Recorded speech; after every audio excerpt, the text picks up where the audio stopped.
مہر ادا نہیں کیا اور ان کا انتقال ہو گیا تو کیا بیوی معاف کرے تو کیسا؟ معاف کر دو نہیں تو زانیوں میں تمہارا شوہر شمار ہوگا۔ اللہ کے نبی نے فرمایا کہ جس نے اپنے بیوی کا مہر کھا لیا اور اس نے مہر نہ دیا تو قیامت کے دن وہ زناکاروں میں کھڑا کیا جائے۔ اور اگر تم نے نہیں دیا ہے اور بیوی نے نہیں معاف کیا تو یاد رکھو دینا تمہارے اوپر فرض ہے، کیونکہ اس نے اپنی آبرو اس پیسے کے بدلے میں تمہیں سونپی ہے، تو تمہارا بھی فرض بنتا ہے کہ نقد نہ صحیح تو جیسے ہی ہو ویسے ہی دے۔ اگر وہ معاف نہیں کرتی مہر تو بچوں کے اوپر ضروری ہے کہ اس مہر کو اس کی جائیداد سے اپنی ماں کے نام دیا جائے، تب ان کا باپ بچ سکتا ہے، اللہ کے عذاب سے چھٹکارا پا سکتا ہے، ورنہ وہ زانیوں میں ہو گیا۔ کیا سمجھ میں؟ اس لیے مہر خورو کیا کیا کھاؤ گے؟ سب کھائے ہو، بیٹیوں کے حصے کھا لیے، ماں کے حصے خبر کر لیے، بھائیوں کے حصے کھا لیے، سود خوری میں سود کھا لیے، 10%، 12%، میں نے سنا یہاں ٹکا چلتا ہے جی۔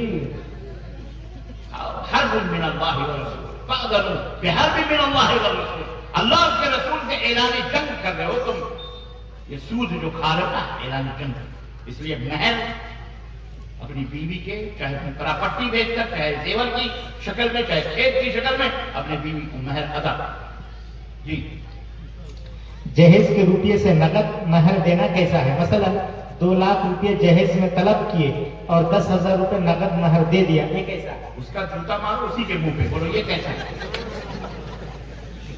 باپ کا مال دادے کا فاتحہ، بے حیا آدمی جس کے، یہ تو وہی حرام ہے، حرام کو حرام میں دینا حرام ہے، یہ تو سراسر دھاندلی ہے۔ واہ بیٹا، یہ میں کہہ رہا ہوں ہمارا بھارت بہت ساری پرمپراؤں کا دیش ہے، عجیب و غریب یہاں کی لیلا ہے، ہر چیز یہاں پتھر بولتے ہیں، انسان چپ ہو جاتے ہیں، یہاں گونگے بولتے ہیں، بہرے سنتے ہیں، اندھے دیکھتے ہیں، اور جو دیکھتے بولتے سنتے ہیں ان بیچاروں کی کوئی نہیں سنتا ہے۔ کیا ہے ہمارا بھارت؟ اللہ ہمارے دیش کو عزت عطا فرما، آمین۔ سمجھ عطا فرما، اللہ ہمارے دیش میں امن و سلامتی عطا فرما، اور اللہ اس کی امن و سلامتی کو بھنگ کرنے والے، یہاں سمپردائکتا پھیلانے والوں کو اللہ زمین کے اندر دھنسا دے۔ بولو آمین۔ جو دھنسا دے، یہاں پیار اور امن اللہ پیدا فرمائے۔ آمین۔ پیتھولوجی میں کوئی جانچ کے لیے، کوئی خون جانچ کے لیے کسی مریض کو لے کے جائے اور 100 روپے دے اور اسی میں سے 50 روپے کمیشن کے روپ میں لے جانے والے کو دے، پیتھولوجی والے، تو یہ کیسا ہے؟ کمیشن یہ ایسے نہیں، جو لے جانے والا ہے وہ یہ جو ہے ڈاکٹروں کا مسئلہ ہے، میرا خیال ہے۔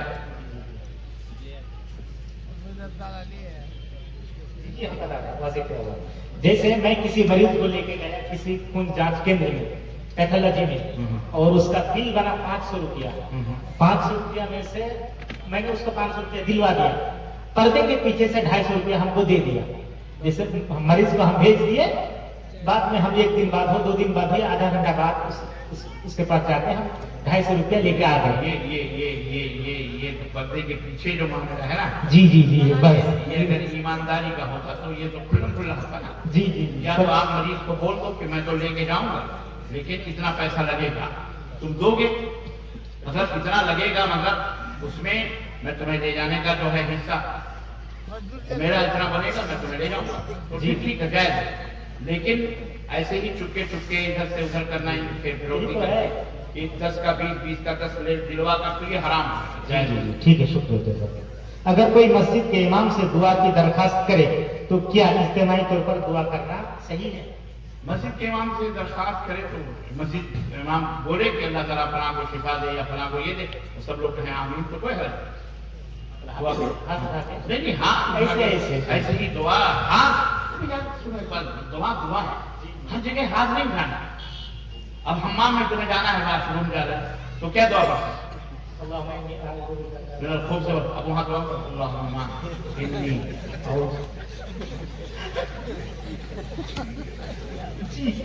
بچے ہیں چھوٹے چھوٹے اور میں بتاتا صاف کمرے میں بھی دعا، بیوی سے ملاقات کرتا این حالت میں آپ ہاتھ اٹھاتے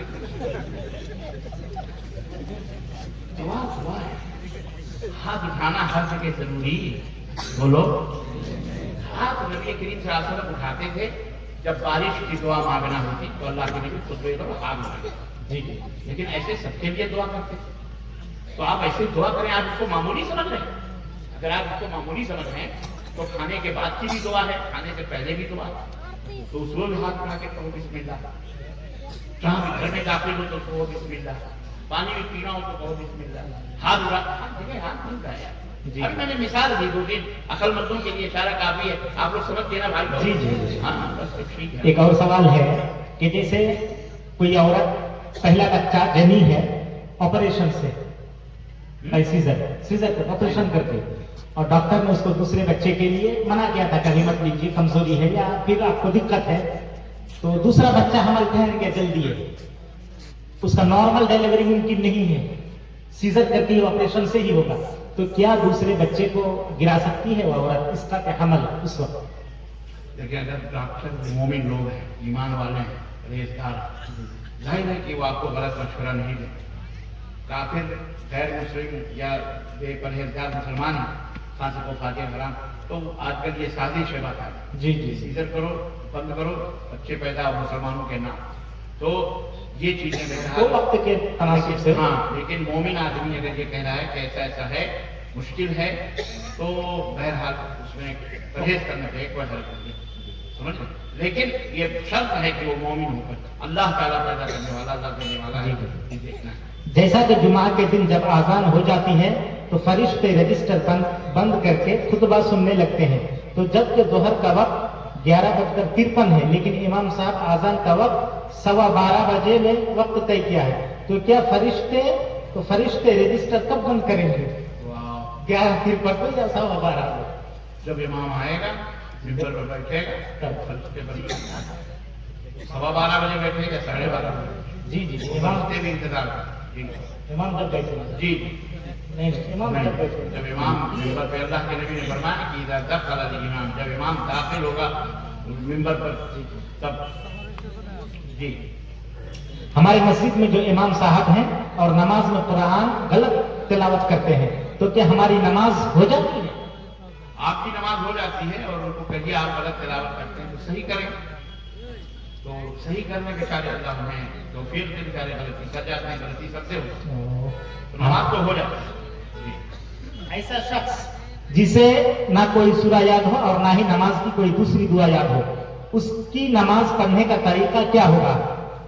اس کی نماز پڑھنے کا طریقہ یہ ہے کہ اول تو اسے کوشش کرنی چاہیے، تین چار چیزیں ضرور، ہماری مائیں بہنیں بیٹیاں بھی ہیں، بہت سارے لوگوں کو سورہ فاتحہ نہیں معلوم ہے، بہت سارے لوگوں کو تحیات نہیں معلوم ہے، درود ابراہیمی جو واجب ہے نا، تو سبحان ربی اعلیٰ، سبحان ربی العظیم، اللہ اکبر تو سب کو معلوم ہے، لیکن کوشش یہ کروائیں کہ کم از کم آپ انہیں سورہ فاتحہ یاد دلوا دیں، ایک دو سورت یاد دلا دیں اور التحیات اور درود، تو انشاءاللہ تعالیٰ ان کی نماز ہو جائے۔ کوشش کریں، یاد کریں، جب تک یاد نہ ہو تب تک جو بھی ہے اللہ اکبر، استغفر اللہ، سبحان اللہ، الحمدللہ، رکوع میں بھی، کھڑے ہو کر بھی، سجدے میں بھی، ہر جگہ یہی پڑھتے رہیں، اور جیسے رکوع سجدہ سب اتنی رکعت پڑھتے ہیں ایسے ہی پوری پڑھیں، اللہ قبول کرے گا انشاءاللہ تعالیٰ، لیکن کوشش جاری رہنی چاہیے سیکھنے۔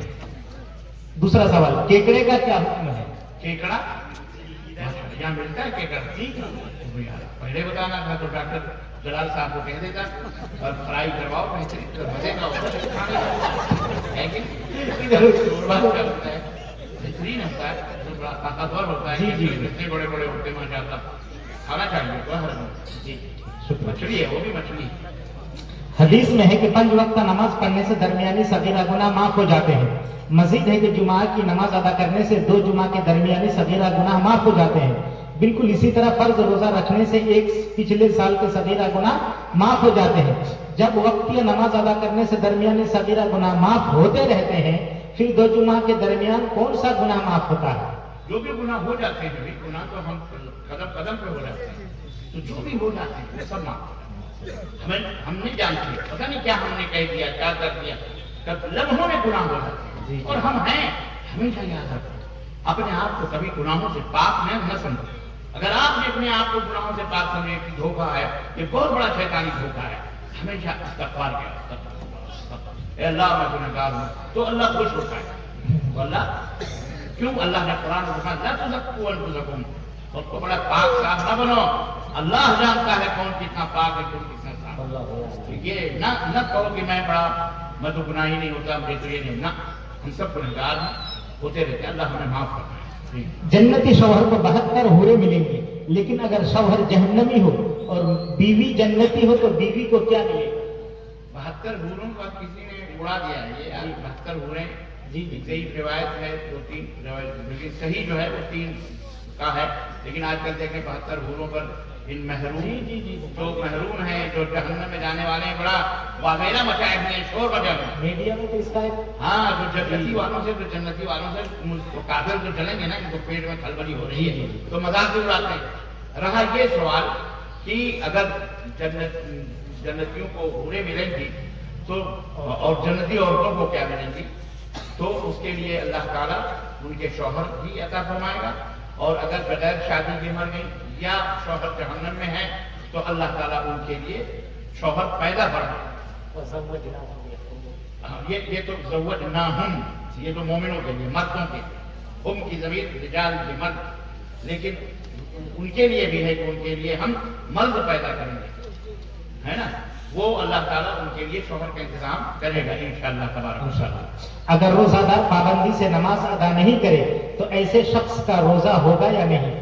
نیز ایسا شخص رمضان کے بعد نماز ادا کرتا ہی نہ. یہ تو بہت بڑا گناہ ہے. اللہ تعالیٰ بے نمازی کے بارے میں تو آپ کو سب بتایا ہی جاتا ہے, میں آپ کو کیا بتاؤں گا, بہت بڑا گناہ ہے. جی بہرحال تو توبہ کیجیے, نماز بھی پڑھیے اور روزہ بھی رکھیے بغیر نماز کے. اور اللہ کے رسول صلی اللہ علیہ وسلم نے فرمایا کہ من لا یدع قول الزور